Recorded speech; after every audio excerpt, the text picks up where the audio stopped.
There is a little girl in my class called Matilda Wormwood. Miss Hoodie began.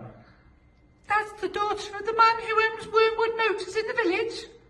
Miss Trunchbull. It was Maggie's job every morning. She told me to iron the Colonel's Times newspaper before she took it to him in his study. The man was tall. His arms and hands were covered in scars and burns, old white scars, crisscrossed with new red ones.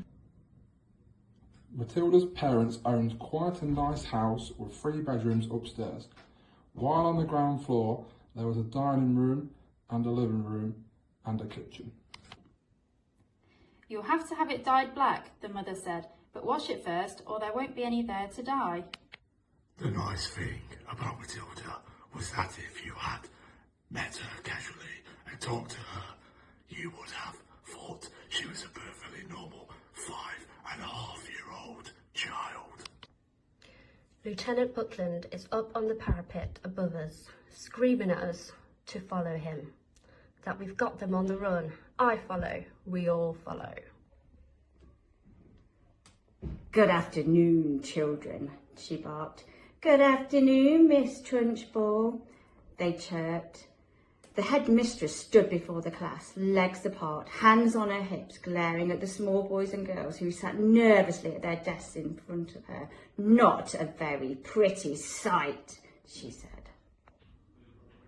The next morning, Fred startled awake with a handful of grass and moss in each hand. The nightmares were getting worse. He blinked, looked around. He wasn't in the den, but lying in the clearing near the pool. Emily and her grandfather emerged from the milking shed and were deep in conversation with the doctor. One evening, Charlie and Big Joe and I were coming back home up the lane. We'd been finishing for brown trout in the brook. Big Joe had caught 3, tickled them to sleep in the shallows, and then scooped them out onto the bank before they knew what happened. That night, I lay there beside Charlie not speaking. I was so filled with anger and resentment towards him, I never wanted to speak to him again, nor Molly to come.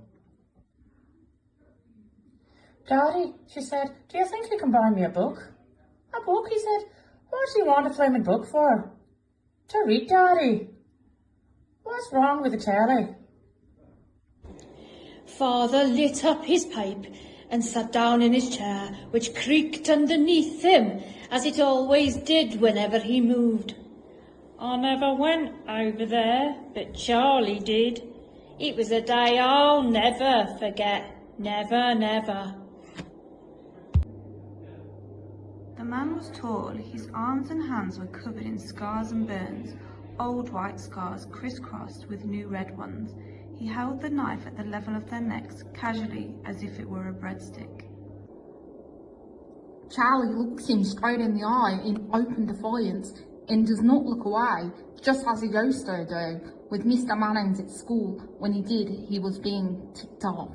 Soon as I give the word, the sergeant goes on to everyone in the drill. Dug out now. We make a dash for it, and I mean all of us. The son obediently left the room and returned with the riding animals.